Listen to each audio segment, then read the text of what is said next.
I want to start off with talking about something that Robbie from AFTV said. Now, don't worry, I'm not going to start a war with AFTV or anything like that. I thought it was an interesting talking point.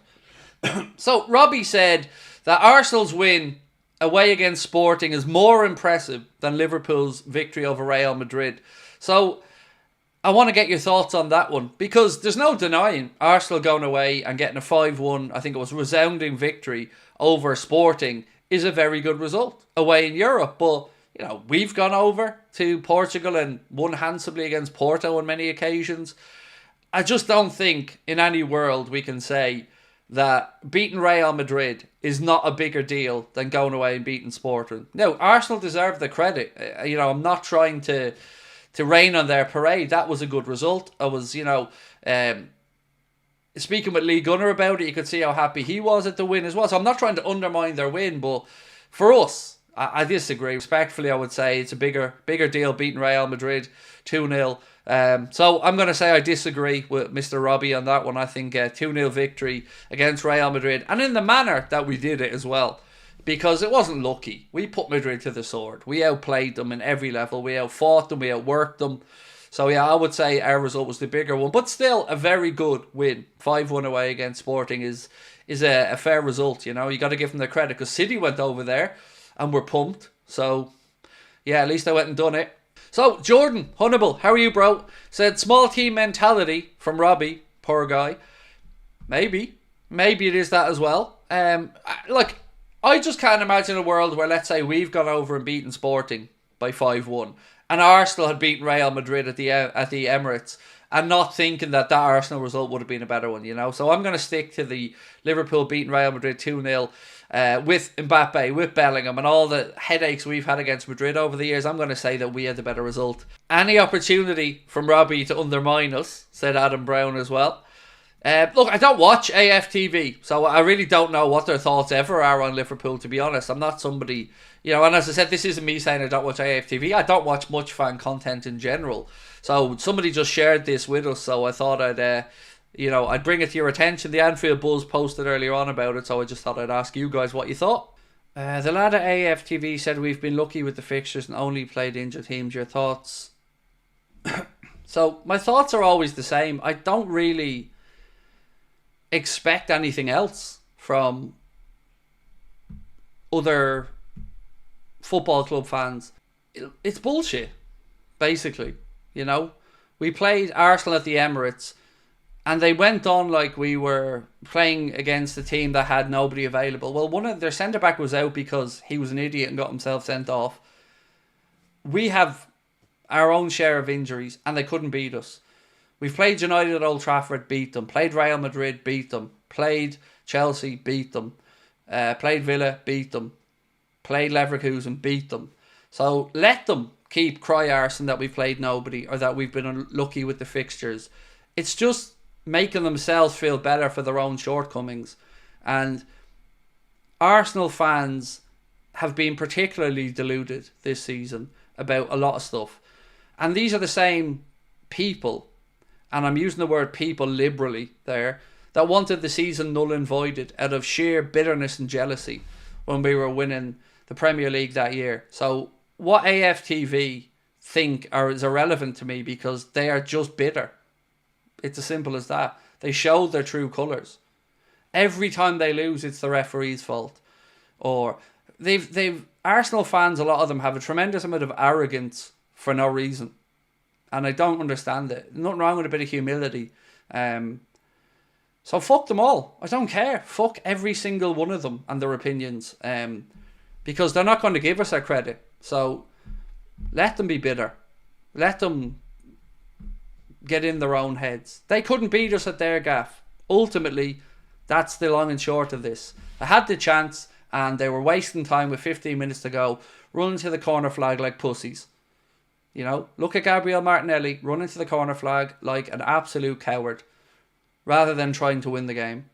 So let them. I don't care. AFTV, look, I've always been honest about my opinion of that channel. I think it's absolute dog shit from start to finish. I don't know any of them personally, but I blame them a lot of the time for the bad name fan channels have, because it's car crash shit.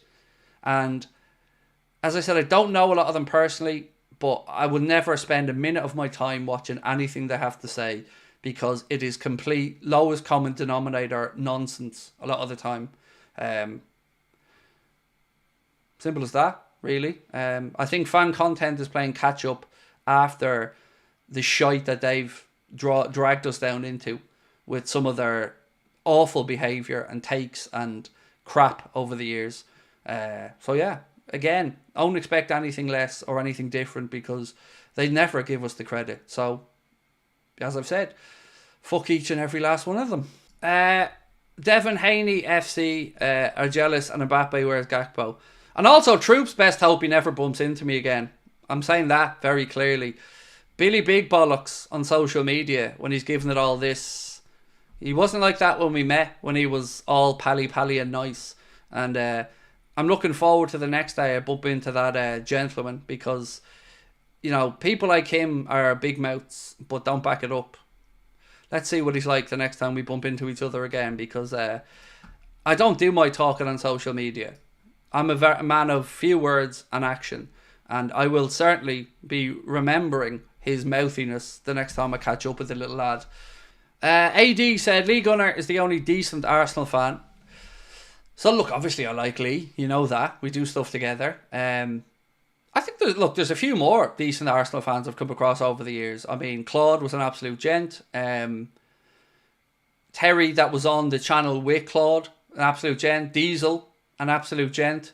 Yeah, so like I'm not trying to tar all Arsenal fans with the one brush because I know some really cool Arsenal fans.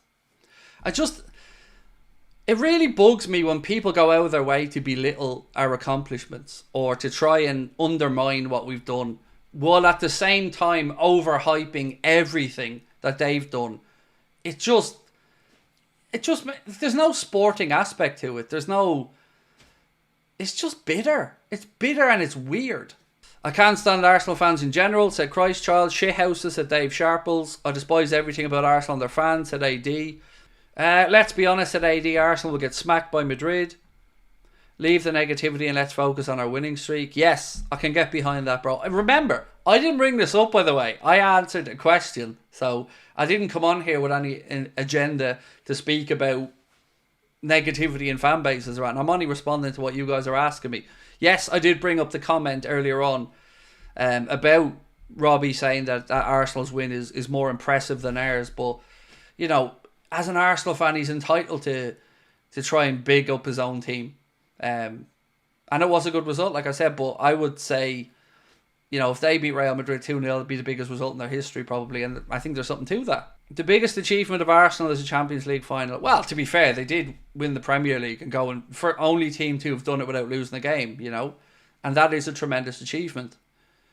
See, I've no problem crediting other teams. Like, this is why I don't understand the undermining. Like, look at today. Anyone who watched the Red Mist podcast, right? This is why you can see I work with these type of people. You had Saeed on there and Lee on there. Both of them more than balanced, more than fair, both happy to give Liverpool their credit. I thought Saeed was very generous in his assessment of what Liverpool have done. And they have my utmost respect for that. And I will say the same about their teams. And I'll be honest and say I think Amram's a good appointment. I think Arsenal should be happy with what they're doing. And that's the type of people I want to make content with. You know, people that obviously want to beat you when they play you, but will acknowledge when you do something well. Because it's honesty, it's sincere. And I think, fair play. I enjoyed it. I really enjoyed that earlier on with both of them. What is a better achievement, winning the league with a record points or to go no loss to a season? So I feel like I can answer this and be honest and not be tripped up. So I've always said the 100 points tally from Manchester City is the measuring stick for me. Yeah, going invincible is incredible and deserves to be celebrated and spoken about and glorified. Absolutely. But the most points on the league table is the barometer for me. So Manchester City getting 100 points, Liverpool getting 99 points. I think they're better achievements because, you know, you put more points on the board. It sounds so simplistic, but to me, I would say Manchester City's 100 points is better than Arsenal's invincible season. I would say Liverpool's 99 points is better than Arsenal's invincible season because we put more points on the board.